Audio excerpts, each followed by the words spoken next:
What is good, everybody? Welcome to Unfair Sports, the Sooner or Later podcast edition. I am your host, Jay. Thank y'all for pulling up with me here on this Friday night. We switched things around because I'm traveling this weekend, and I'm glad to be able to get you guys some content. We can hang out here on a Friday night and, be the loser that I am. Thanks for pulling up. If you're listening to this podcast on the audio version, please rate us, review us, and give us 5 stars. I don't think we deserve it. Just go ahead and give us 5 anyway and gift it. And if you're watching us, go ahead and hit that like and the sub button if you are new. But outside of that, hit the like button. That's the thing that helps me out the most. And so we've got a great show ahead for you all. And I also got a special guest joining me on today. I'm going to bring him into the studio right now.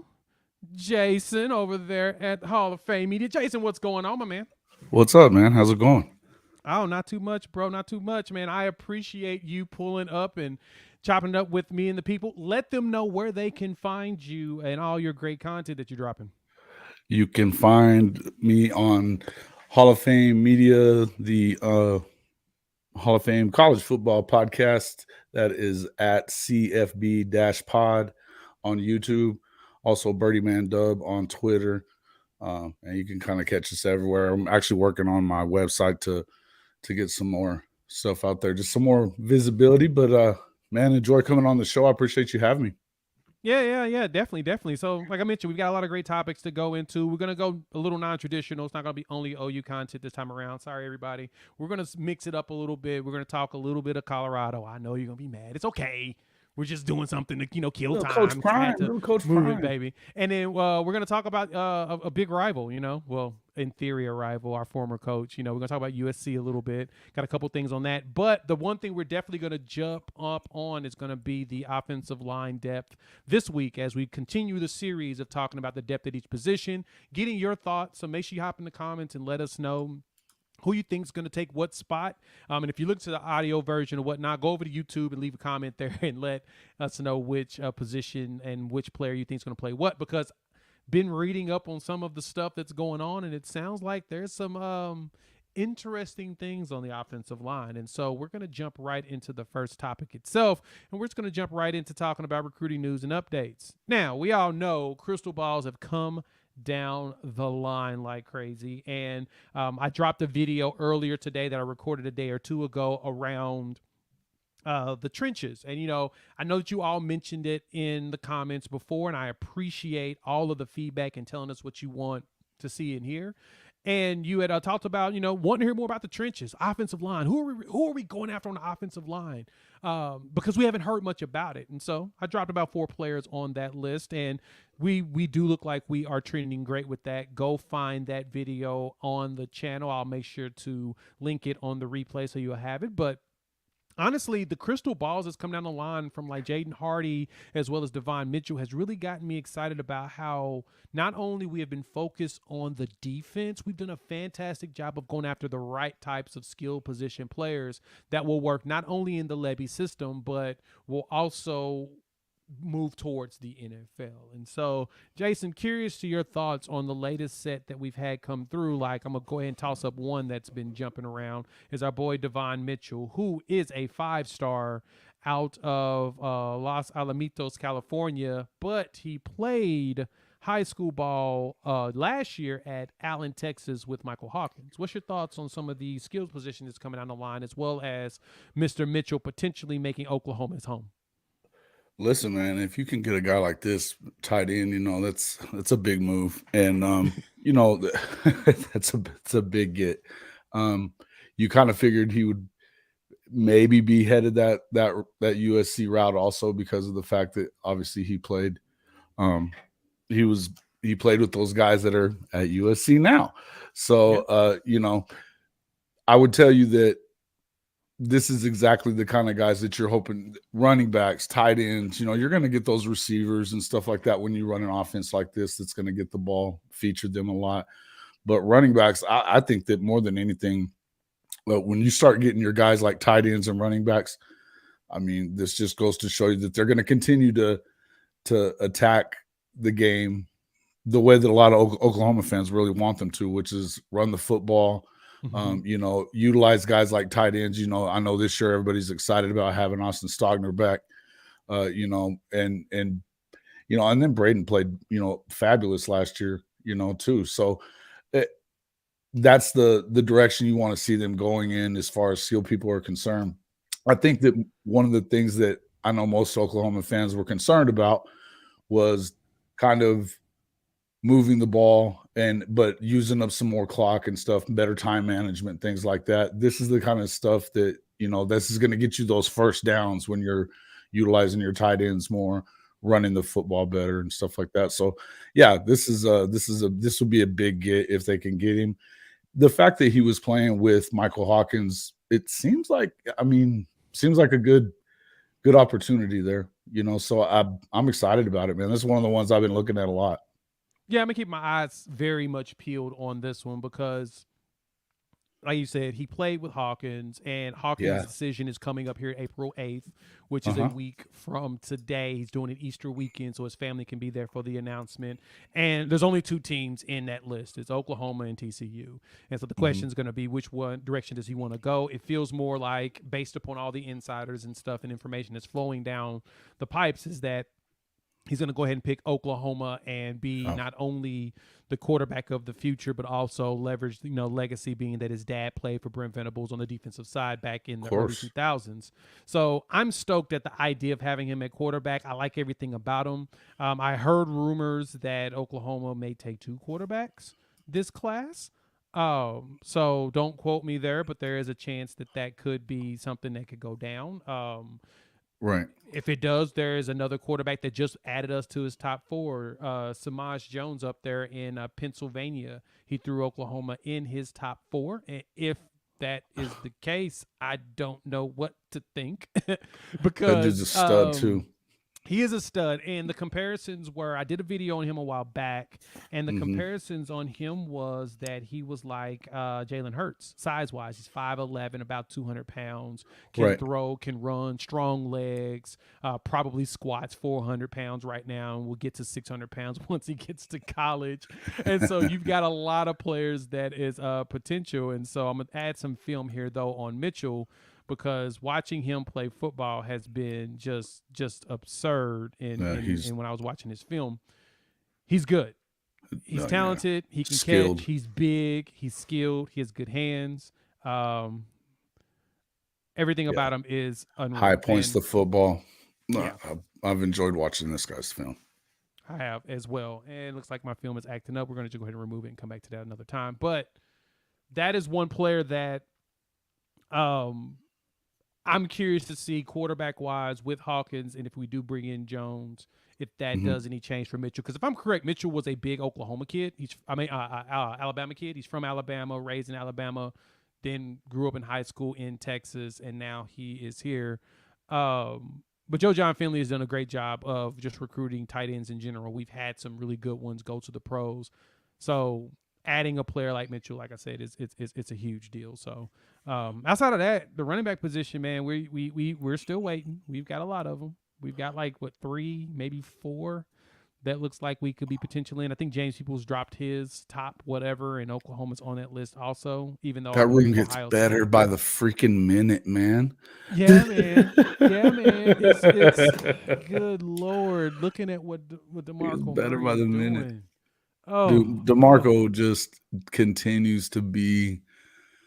What a gift to Oklahoma DeMarco Murray has been during his playing career and now as a coach and recruiter. I mean, man, this guy. I mean, just this last go around, he signing guys that are freaking sophomores ready to go, or getting them ready. So there's guys that are.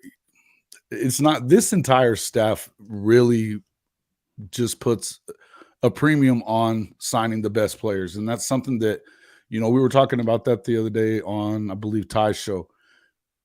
When you start thinking of the, everything okay there? Oh no, you good. Keep going. Okay. I was like, I saw a look on your face that popped up that made me think, but keep going. Yeah. No, but as we were talking on Ty's show, that when you start thinking about the premier recruiting programs in the country, obviously you start in the SEC, and it starts with Alabama, and it starts with Georgia and LSU, but then it was Clemson. And now the lion's share of those guys, and we ended up talking about it on my show later on. The lion's share of the guys that were bringing in the biggest talent are now in Oklahoma.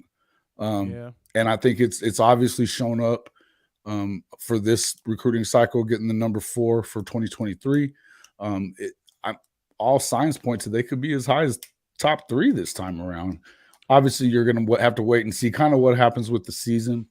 But the way that it's trending with the defensive line help that looks to be coming in, and also, when you got guys, I mean, look at these the guys that they're in on for running backs, and you were just talking about, Peoples, Taylor Tatum, Caden Durham. I mean, and they brought in 2 amazing players for this cycle. There's 2 guys that are going to be in the backfield this year. I don't know how much you're going to get those freshmen in view of the fact, I mean, this room is stacked, just stacked.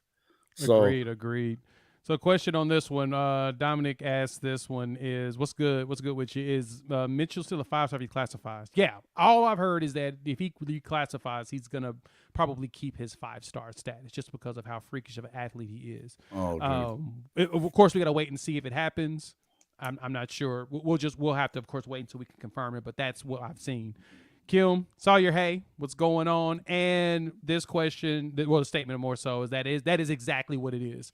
Is that Devon basically was telling internally that, hey, I'm going to follow my boy. We played together in Texas, and we're going to want to go play college football together because he knows that he's definitely this happens, man. Take care of him. Yeah, it does. Some kids like the idea of playing with people that they know, and they love like certain quarterbacks that will be able to leverage their skill set, and that's what we like. Yeah, when I looked this up, Jimmy, this is what I made that face for, Jason. I was like, that's a good question. This would be his first 5-star commit if Devon does when he reclassifies, they keep him 5-star status. This will be his first one, and that's pretty darn good. I mean, Joe John is young as well, so it's not like granted, he's 38 years old, so it's not like he he's had this many years to really go through this job. But yeah, this will be his first one. Wow, it's kind of surprising to me, but I mean, and what a great coach. Again, at every position, it seems like you just have guys that are exceeding expectations, or doing the things that you want to have done, and it takes that to have an elite program. And again, real excited about the direction Oklahoma's headed. And of course, with Joe John being a OU alum and being huge at 6'6", that probably helps with some of these bigger tight ends looking like, oh, you played the position at Oklahoma. Right. You're pretty successful. You're a big guy too. I like the idea of working for you, and he's only been here since 2021, so we've got to give him some time. But I think this will be his first one, which I'm pretty excited about that. Now, that question, of course, how much do you think OU's moves to the SEC is helping with recruiting? I'm going to be honest. I don't think it's making as big of waves as people think. And I'm not saying that it's not a factor fully, but I'm saying I don't think that is as much of a factor as we try to put weight on it. You see what I'm saying? Because Oklahoma's been able to produce top 10 classes, no problem. The biggest thing is that even with the 5-star defenders that we have brought in, and we have brought in some 5-star defenders under the last regime, it just the evaluation of it wasn't very good. So they were 5-stars. They were the 5-stars that didn't end up going anywhere or doing anything. And so, unfortunately, a lot of people would argue with that's because they weren't really developed the way that they would have normally been developed. Right. They came in with the talent, and the talent was expected to stay the same, and the talent was expected to grow without putting the effort into growing them, and they stayed the same. And of course, if you go 2 years into college and you don't develop, you've just gotten behind. That drops you down to your 4- and 3-star status there. And so, no, we did. We were getting players. The difference, though, is, and I don't know if it's SEC related, I think it's more Venables and Ty Bates related, we're getting a different type of athlete. And I would agree. That right there, Dominic, is exactly what I was thinking. I was just fixing to say that. So, that's it. We're getting a different type. And I think getting that different type is the game changer we're going to need going forward. And so I'm stoked about that. Let's we'll jump back into the comments in a minute. I want to jump around college football and talk about some topics that I want to hear from y'all on. I know it's not going to be the topics you guys want to hear completely, but I am totally curious about a couple of things. The first one, we're gonna throw this name up here. I'm gonna throw up here real quick because I know some people are gonna start booing immediately. Deuce Robinson's going to USC. So if you were on the stream with me, and I know Hank was, what's good, Hank? With me, I was on Ty's stream not too long ago over Around the Table Sports. Fantastic content, one of my favorite people to record Me with. too. And yeah, Jason as well. Is the question around Deuce going to USC was posed, and I am still asking this question: does he play a down at USC? Now, granted, this is yet another 5-star offensive player that Lincoln Riley was able to get, and he was able to do that here, which we're thankful that he did because some of them did stick around. We still got Jalil Farouk, which is dope. But I asked this question, sincerity. Does Deuce Robinson play a down there? Now, I had a few USC fans try to attack me or whatnot, get upset because I said it. They've but been killing me all day. and I'm asking this, I'm truly being sincere with this. This is not like the Kyler Murray situation. Kyler coming in and deciding at the number 9 draft pick in Major League Baseball, deciding to stick to football is because he was a quarterback and the pay is so much substantial. I mean, he's got $140-something million guaranteed now at the Cardinals just because he's an NFL quarterback and he's, pretty good at it as an athlete overall. And so when you have a guy at the size of a Deuce Robinson at the 6'6", 225-pound range that everybody is comping your style to, and Aaron Judge, who is 6'9", 280 pounds now at 31 years old, coming in, you can get Deuce Robinson size-wise in the 250, 260 range where he's just pure power. Oh, yeah. And if he can hit the curveball, he's going to make more money in Major League Baseball than he would as a tight end in the NFL because tight ends in the NFL do not get paid.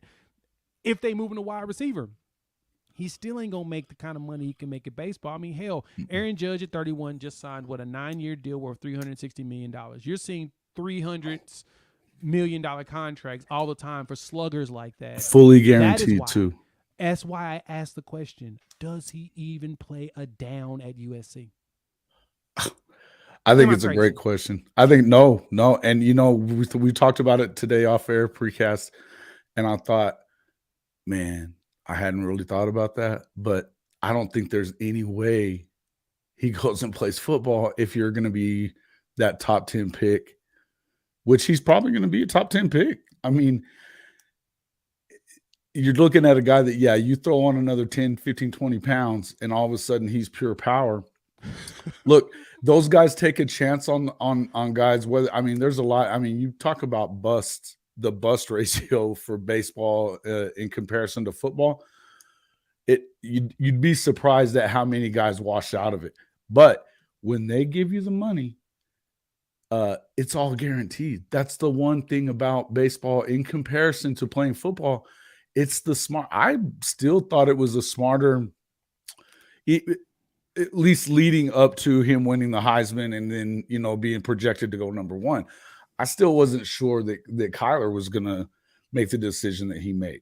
You're talking about a top 10 pick center fielder that had an opportunity to make about the same amount of money, if not more, and guarantee it. Now, obviously, he did fine for himself. But if you look at what he was, this kid could throw the ball. He had throw a strike from the warning track arm. You know what I mean? So, and he's going to track down everything as an outfielder. I think that the one thing that you would obviously have to look at, and again, if you're talking financially, I don't think that there's a choice here. I think that you have to go baseball. What I would tell you is football players love to play football. And so that is very true. That's the question. Dominic makes this statement, which is true. Right. Yeah.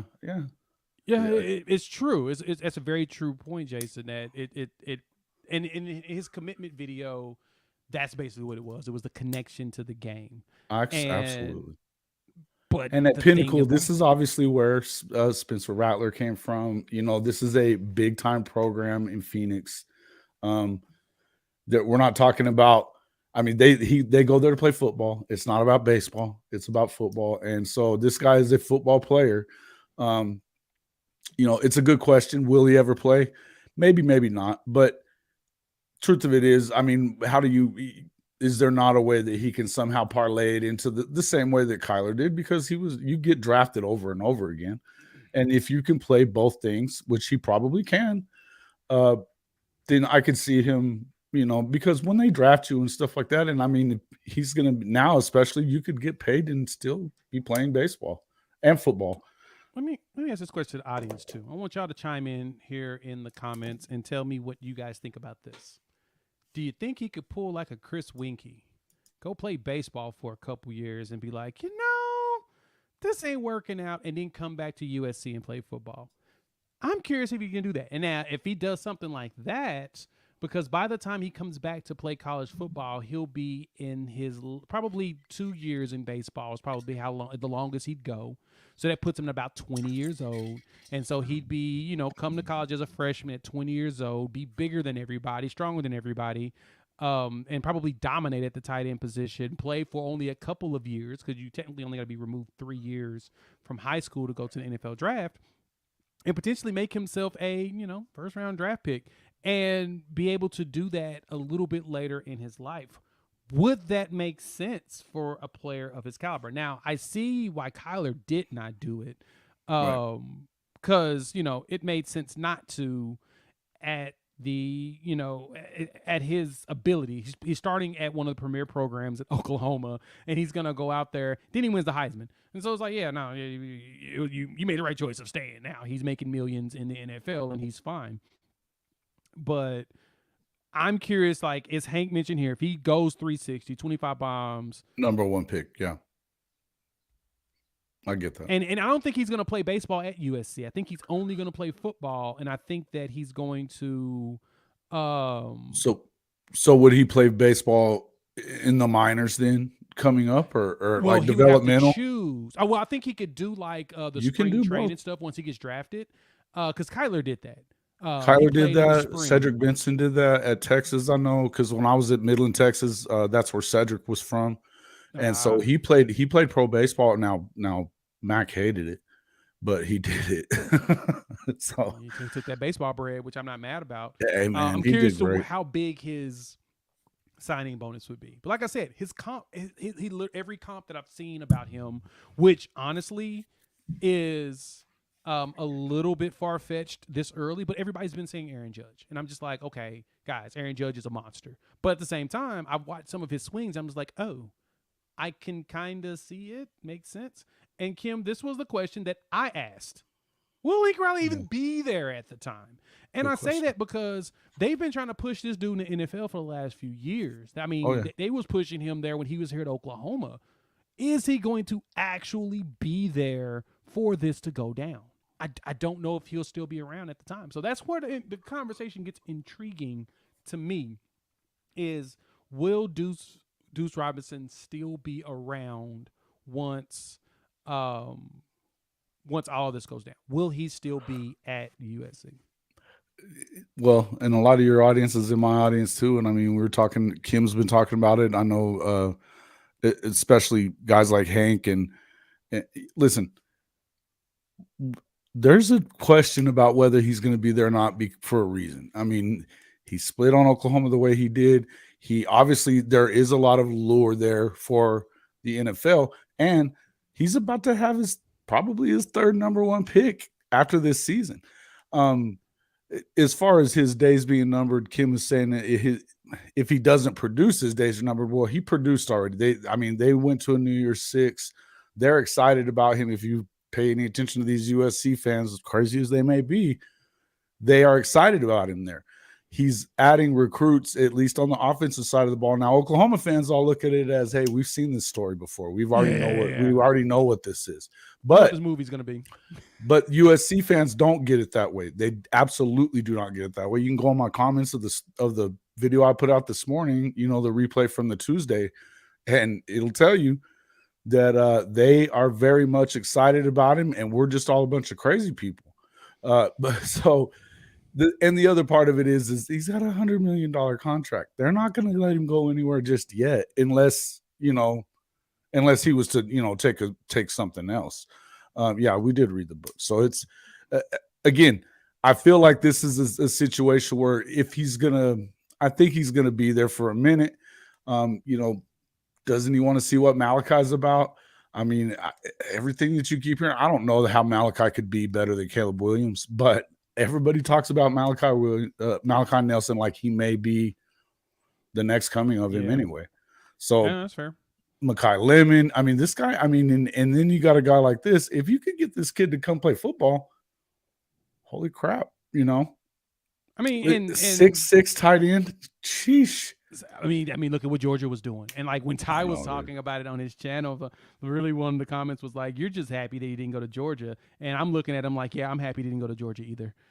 That's actually a very good thing for him to be all the way out west, and he's going to play in the Big Ten next season.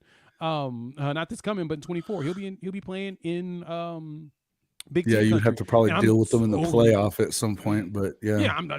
I'm totally happy that he's going to be a Big Ten country. He's going to be dealing with the likes of Michigan and Ohio State, who are doing very well on the recruiting trail right now, especially Michigan. And so I'm happy that he's just not at Georgia, because Georgia does not need any more bazookas. It's already not fair, the tight ends that they have. So yeah, we don't need more of that. So yeah, good stuff. And yeah, of course, that's the curious to see what they're going to look like in 3 to 5 years, because I've also been feeling the exact same way about USC fans. Is what happens there. So outside of that, next topic, we're going to bring up the other school that I like to cover and talk about, just because the topic is just intriguing. People over there in Colorado, they sold out their spring game, and let me put this in perspective for you all. So Sooner fans, we're stoked because we're probably going to pack the Palace out for a second straight year. Something that we haven't done really much of for spring games, but the excitement is renewed. We're growing. We're overly excited. We're stoked about Venables and staff being here, and we want to see this young talent, and we're showing them that we're here to support them, which I love. This is what Coach Prime has done there at Colorado. He done sold out their spring game. Granted, it's not as big as Oklahoma's in the 80-something thousand range or 70-something thousand range, but getting 45,000 people at Folsom when they were giving away spring game tickets for the last 7 years beforehand, and this year they sold them, and they sold more in this sellout than they gave away and had people attend with the last 7 years. Right.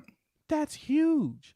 Mm-hmm. And so as much as we have our quote, well, y'all have y'all's quote unquote disdain for, Lincoln Riley and all of that jazz, him going there, I want Colorado to be successful just to keep knocking him off.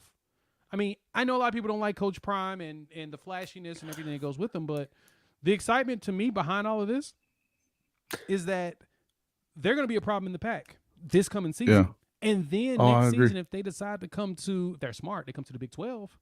That's another big one. They're going to basically run the Big 12, which would be awesome. For the minute we leave, they come back and take over the Big 12. That would warm my heart. And then Coach Prime. If you're a Big 12 fan, you better be praying for that, because that is what you need, is somebody like Coach Prime to come in and gives you instant credibility as a conference. This guy's recruiting at the top of college football in a couple of months. I don't care what people think or what people say about his flashiness and his mouth and all this and stuff. Here's the one thing I would tell people, and I've been saying this on my show. His line don't change. None of this stuff is different. He's been saying the same things when he was at Jackson. He was saying the same things before that when he was coaching high school football. This is who he is. It's not BS. It may not be what you want to hear, but it's not BS for him. This is what he says. This is how he is. This is how he believes. Look, there's a lot of things that you can hate guys for. Being a better man and teaching your kids to be, better men and holding people accountable for what they do. This is what Deion Sanders did when he was a player. He used to show up at Michael Irvin's house and be like, bro, and you can knock this off. the things that he's done since he got at Colorado that I think more people are able to see, and I think you're getting less of that hate too. The whole thing about, having the financial advisor come in there and talk to his entire coaching staff about their tax situation and the things that they needed to do. I mean, look, I'm a fan of Coach Prime. Okay, I'm a fan of Coach Prime, and I get it that he's not the same as everybody. I mean, and yes, he has something to prove, I guess, but I think he's proving it. So that's just me. I don't know. Hank, this is where I'm at mentally too. I want to see that Sean Lewis offense go up against USC. I am so stoked to see what Ditto. Because I remember when he was at Kent State, with the talent he had at Kent State, he gave Georgia problems. Fitz. Georgia had issues stopping the way that his offense was ran, and the dude's efficient with it. He's really good. He was able to do it with that talent against an SEC power. He gave them problems. Eventually, they fell apart because at a certain point, when you run out of bodies, you run out of bodies. Your FCS program, Remember, right? But remember, this game's going to be in Boulder, so they're going to be at that altitude this year, which I think is September 30th. I've actually debated on flying out there for that game. I've actually already booked my hotel and a car for the SC game. Ooh, that sounds like a fun game. We should just in case. I've got it booked just in case if I decide to go ahead and get a plane ticket and get out there, because I'm kind of intrigued to see exactly how Sean Lewis does against that defense. Because that is, if there's any coach that I want to see him go against, I too, Hank, want to see Colorado go up against that defense. There will be so they will put 60 on them. I was fixing to say the same thing. I mean, dude, Tulane put up 40 freaking points on them. What do you think, Shedor's going to go do? Hey, I'm just saying, man, that would be some of the funniest stuff in the world, man. And Matt, the only thing I disagree with you there, I think they go to play. I think they make a bowl game. I think they get 6. I don't think they get 5. I think they get 6, but I think no more than 6. I think. I don't know. I think that their floor is about 6 or 7 games. I do. I'm not as big of a Pac-12 lover as a lot of people are, and you guys that are come to my show, you know this. I think it's trash. You had half of the league was very good, I guess you can say, for the league. The other half was not. Mm-hmm. So they talk about all their 9-game winners and all that kind of stuff. You didn't play anybody. You didn't play anyone. And the teams that you played smoked you. So, I mean, look at Oregon went out and got embarrassed in Georgia, and that's a tough game for anyone, but they got embarrassed out there. Even Utah, who was the Pac-12 champion, Florida lost to well, they lost a lot of games, but they lost to oh man, why am I forgetting this? We were just talking about them earlier. And I get you. Anyway, they lost a lot, and they beat Florida. They beat Utah at the start of the season. That was a good game, though. It was a good game. But I'm telling you, this was the bottom part of the SEC, though. Florida. Yeah. The point I was trying to make is Florida lost to almost everybody. You know what I mean? So, whenever you're out there doing those kind of things, I have a hard time. I don't trust that much in the Pac-12, especially right now. Anyway, I think that it's kind of coming apart at the seams as it is. I feel like this is a perfect time for Coach Prime that they can win 7. They might even win 8. I really do. You're probably going to lose a game. They've got the toughest draw that you're going to probably get in the Pac-12 right now, because they are going to play SC, Oregon, and Washington all this season. So, but I still feel like, that's 3 losses. You look at the start of the year, they got TCU. I expect TCU to have a hangover. No, I agree. I've gone through the schedule and everything and talked about it. I'm with you. But when I calculated it out, I felt like there's about 6 or 7. I'll do another one probably closer after the summer, especially after this transfer window closes again, because Coach Prime already said they haven't even started yet on the transfers, and they have the number 1 transfer class from 23. They're probably going to get a whole bunch more, because in May, when May hits after spring games, that's when the second window hits, is from the May 1st to May 15th. I think you're going to see a big move on that. Sooner fans expect the exact same thing on our side. Expect us to pick up probably a player or two, especially once I start talking about this offensive line depth, which we're going to jump into right now. And Adela is kind of upset that she can't see I got her. the comments. Let her know she Yeah, I can. She got want to her. come over to my channel. She can come check it Yeah, out and come whatnot. check Totally out get it. Unfair Sports. Yeah, we're all there. Most of the comments are on my side, but we're able to. I had this same issue. Yeah, and I had the same issue watching you guys the other night. So what they're letting us do is be able to stream to both destinations, but it doesn't merge everybody. Only for us, it merges. So sorry about that, folks. No, it's all good. But before we move forward, thanks for pulling up as usual. Hit the like button while you're in here. We've got over 35 people in with 16 likes. Hit that like button as well as share. Why? Because sharing is caring. And if you're listening to us on the audio version on the podcast itself, please rate, review, give us 5 stars. And if you deserve it, give us 5 anyway. And gifted. So we're going to move right into the reason why everybody's here. And I think this is going to take up the majority of the rest of the day is going to be offensive line depth. This is what we're here to talk about. So, of course, in the series, if you guys have been sticking around for this time, majority of you in the comments have been riding with me this whole time, and I really appreciate you all. For those over on the Hall of Fame media side and joining us for the first time, thanks for pulling up. We've done a series basically every about week, sometimes 2, going through every single position group. And so I brought in multiple guests. We're talking about the positions and stuff and who we think is going to start, what news we have on those positions and all of that stuff. And so right now we're going to jump right into the offensive line. And this one to me is a little bit more intriguing because we got a lot of stuff going on and a lot of moving parts. And let me show you all what I mean when I say moving parts. Pull this up. This is what the offensive line depth looks like. Thank you to Ourlads website, ourlads.com, where they the NFL, they look at all the positions and everything. And this is what we've got right now as far as the line goes. And you'll notice that you've got a couple of transfers in there, basically sliding right into the starting spot. And then you've got some other players moving around. So this is kind of what the depth looks like today. Now, Jason, I'm going to ask you a question on this in just a second.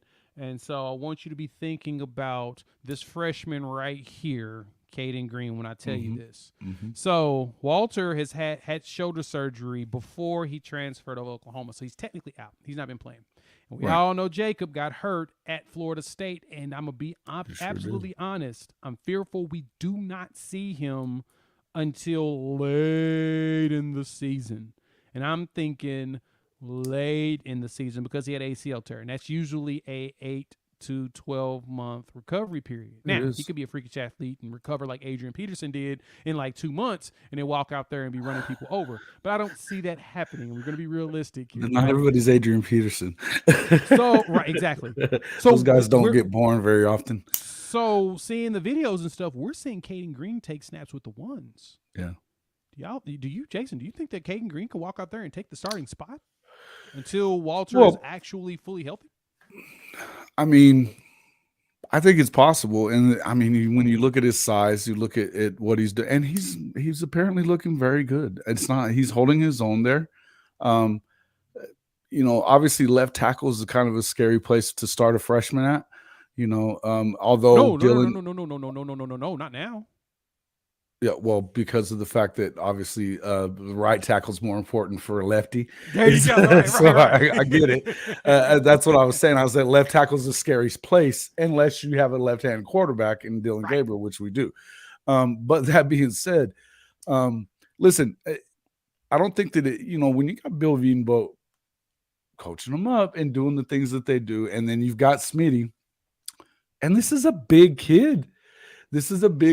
I can listen. Sometimes they'll come out and surprise you. I don't think you want to expect anybody to start as a freshman, but it doesn't bother anyone when they're good enough. And I think that this kid is probably good enough. I mean, when you look at his size, he is a monster. I mean, they just don't grow him that big very often. So I think that there's a reason why he was, rated as highly as he was coming in here. And yes, with the injury issues, And because with Jacob, I would like to see him I want him to get the time that he needs to get healthy, and I think that you have to do that for him. He's only a sophomore himself, I mean, and now correct me if I'm wrong. Well, it doesn't say that there. He didn't redshirt at all, right? So he's a true sophomore anyway, right? If he was able to come in and be a starter as a freshman, why can't Caden Green?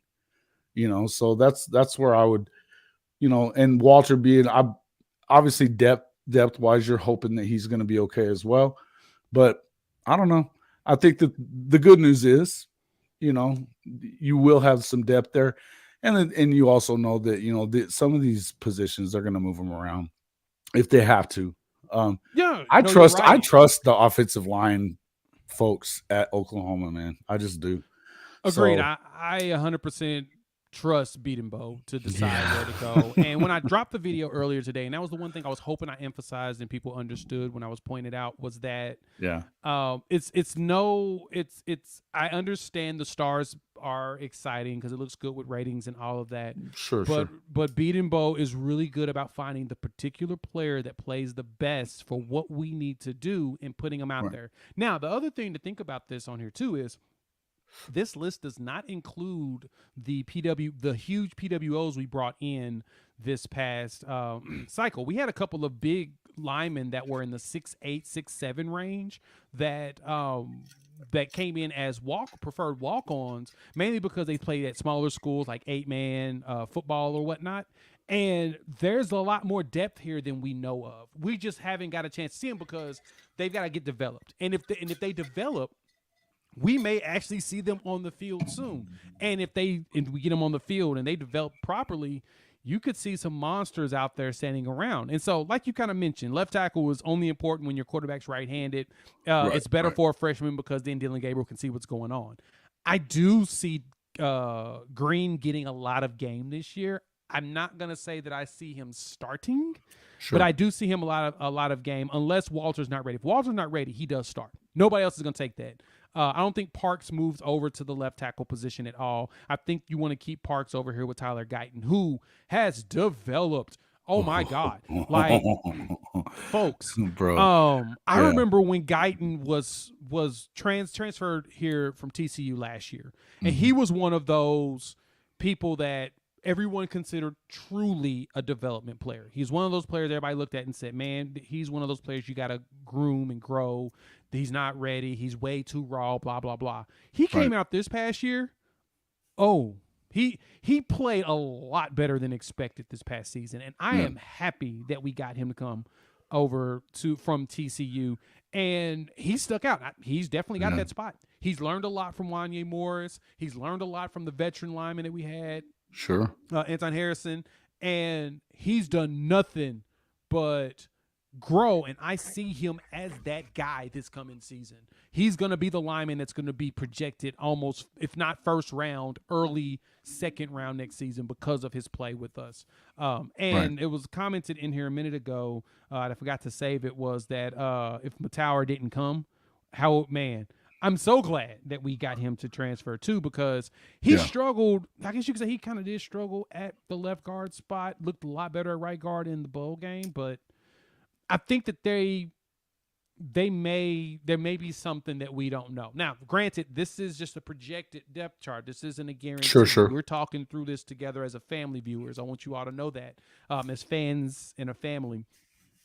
There's a good chance he could go back to right, and then they move Caleb over to the left. I am totally not arguing that, but the one thing that's jumped in here has been Andrew Rhyme as well as Joshua Bates, and some people thinking that Bates is going to take his spot. Jason, can you foresee that? Can you foresee Bates coming in there and walking in and taking a position?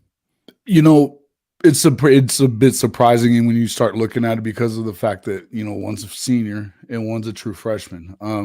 As having been at the All-American Bowl in San Antonio and seeing Joshua Bates against a bunch of other All-Americans, it doesn't surprise me.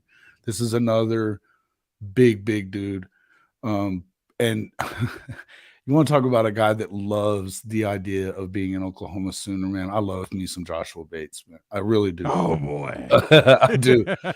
This guy has been I mean, his entire family has bought into this thing, hook, line, and sinker.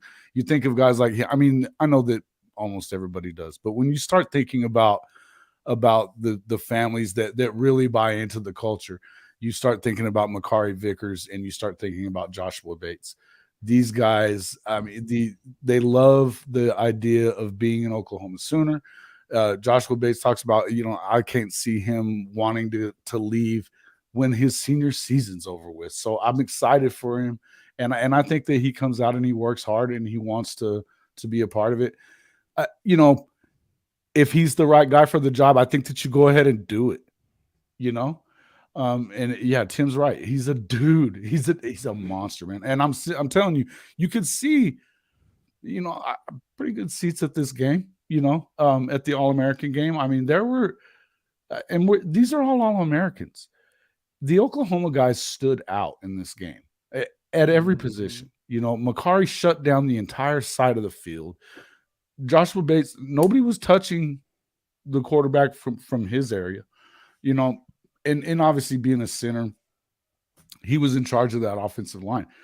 But I'm telling you, this guy, he's the real deal. And when you look at him standing next to everybody, oh my gosh. He was standing next to Samuel Omosigho, and I was like, good grief. And Sammy's a big boy.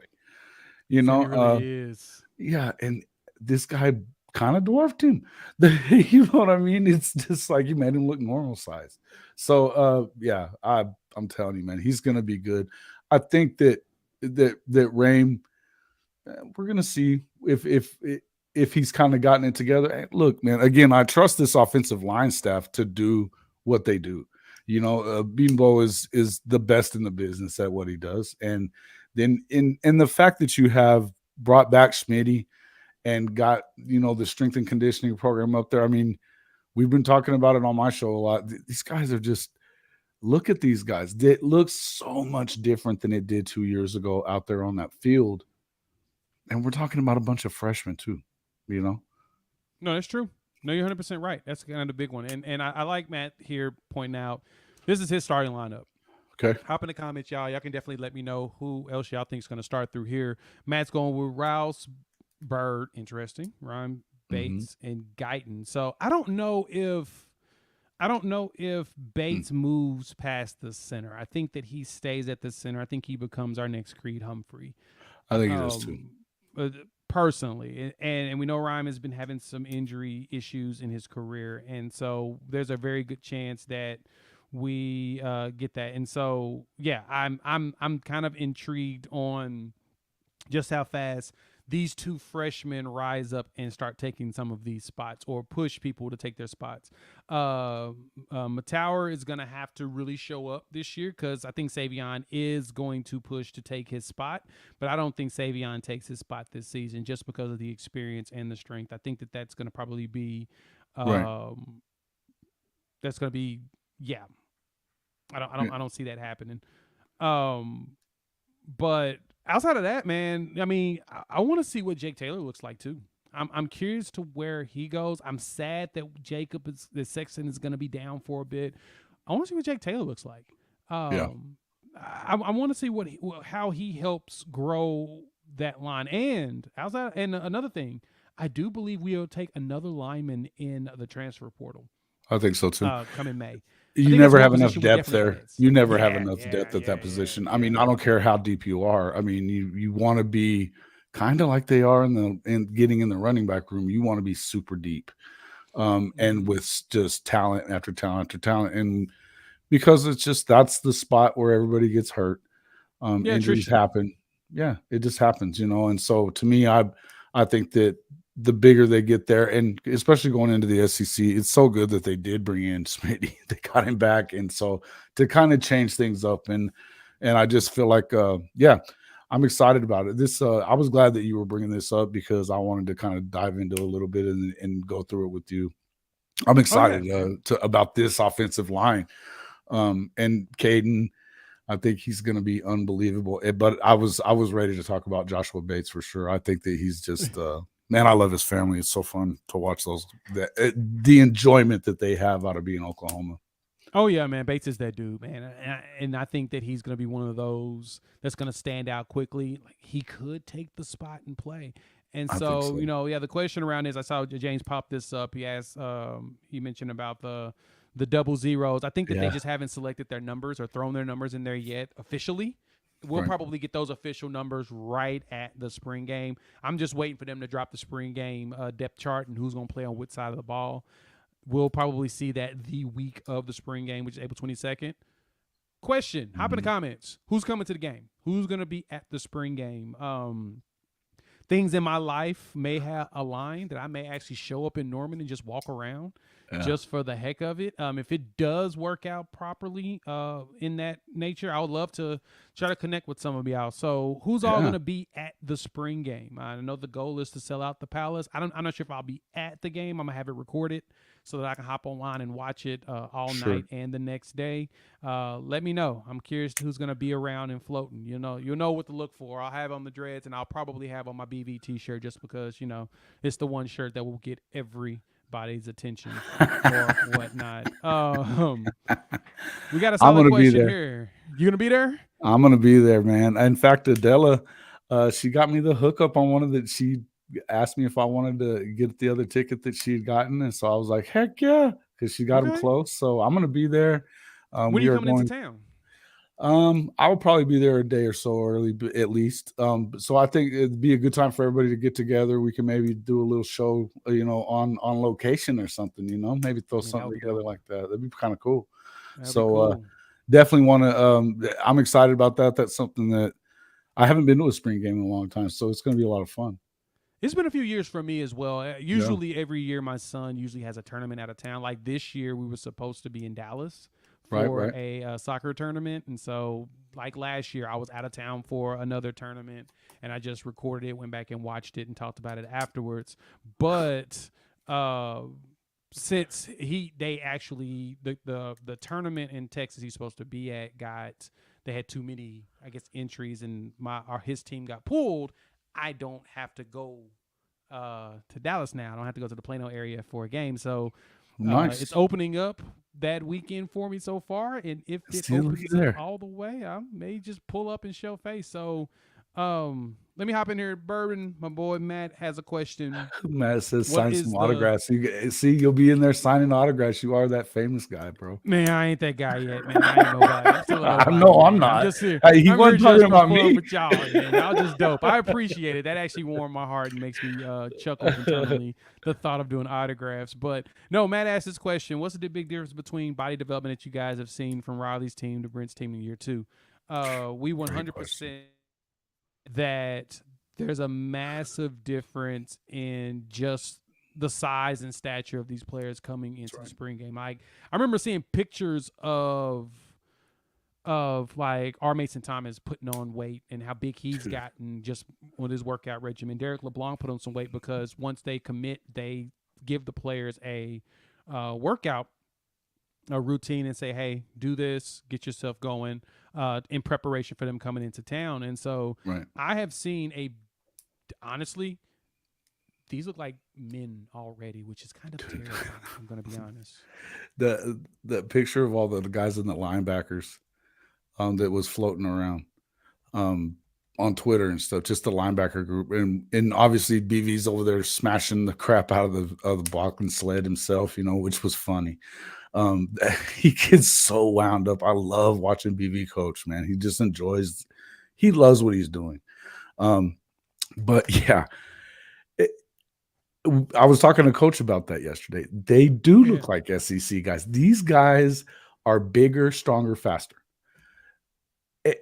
already. And yes, I think the biggest part, and you talked about it a lot. I don't remember if it was on one of my shows or one of yours, but when you were talking about how you do put on that first year with Smitty, they kind of put on a lot of weight, but then towards the end of the year, it kind of, zaps them a little bit. That first year of having to do something like this, the difference that it kind of, what it does to your body and stuff, and where, working out. Yeah, working out. Correct. It takes your body about 6 months to a year to truly adjust to a full workout regimen and being able to work at that performance underneath that size and stature that you're doing. And so, yeah, I figured the first year, I mean, it was It was some rumors floating around. I'm gonna say rumors because I Right. couldn't factually find anything that told me this, but the rumor really was that that the players were exhausted after the game 3 Yeah. because they weren't getting any days off. Like Venables had them working so much that BV of needed all to people, Schmitty said, "Hey, we need to give them a day off.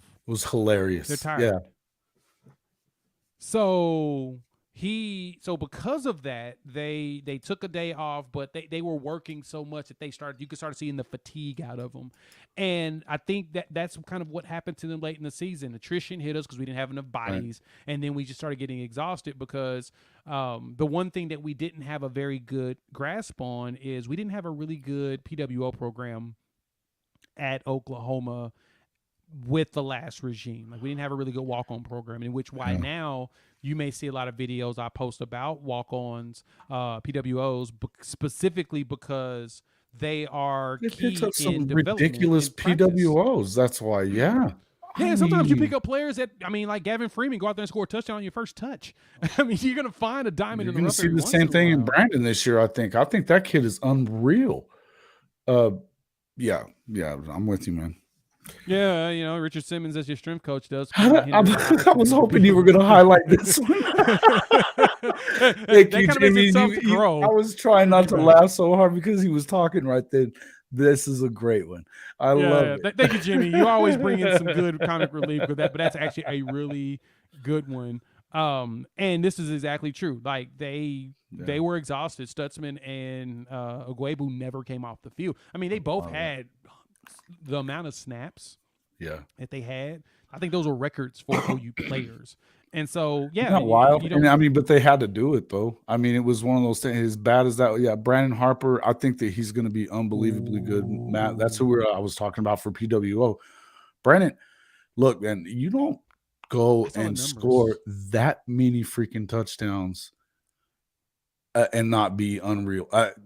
Oklahoma ought to be very happy that they were able to get him as a walk-on, because I think that he's a scholarship player anywhere.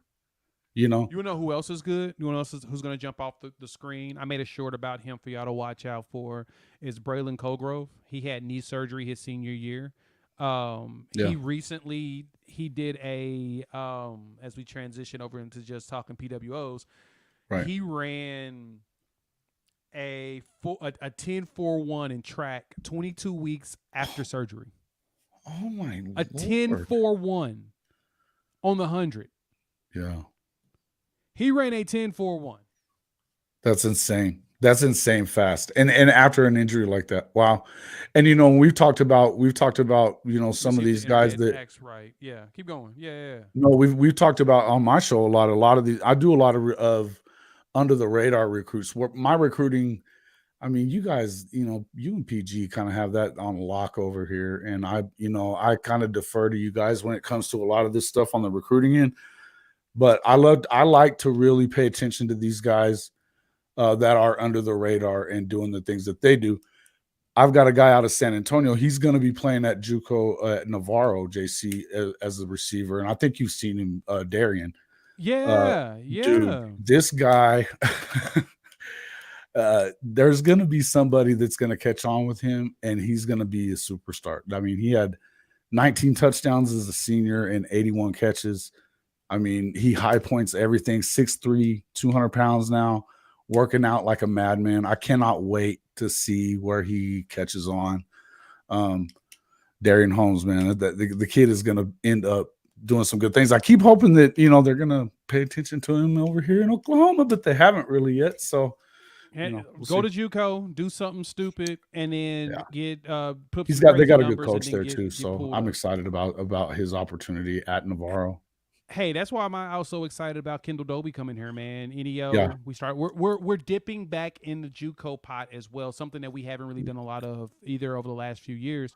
Sure, we're doing a lot more of that. And so here's Braylon Colgrove running his when he was running his 100 and like a 10-4, and look at the separation by himself. Oh my gosh, that's him, and that's a running back that we have for 22 weeks after surgery. That's who we have coming here. He kind of started screwing around at the end, it looked like. Yeah, he's just playing. He's playing around on everybody. Look at him. Look That at it. He is the kind of running back that he's we have. talking and like looking around. Oh, bro. Reminding everybody who he is. That is a back that we have on the PWO program. And those are the type of players that we're bringing in here. It's like we're focusing on speed with some of the skills positions and then teach them after that. So I'm pretty stoked about the fact that, yeah, we're going after everybody. So yeah, it's been an hour of a lot of talk. Thank y'all for all pulling up. I'm gonna go ahead and wrap things up, put a bow on it. Jason, let the people know where they can find you.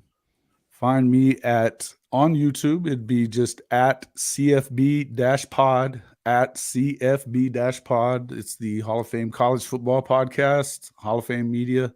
We're also doing, I was going to tell you a little bit about this too. We're also doing some work for the Otis Taylor for the Hall of Fame campaign. He is a former Kansas City Chiefs legend.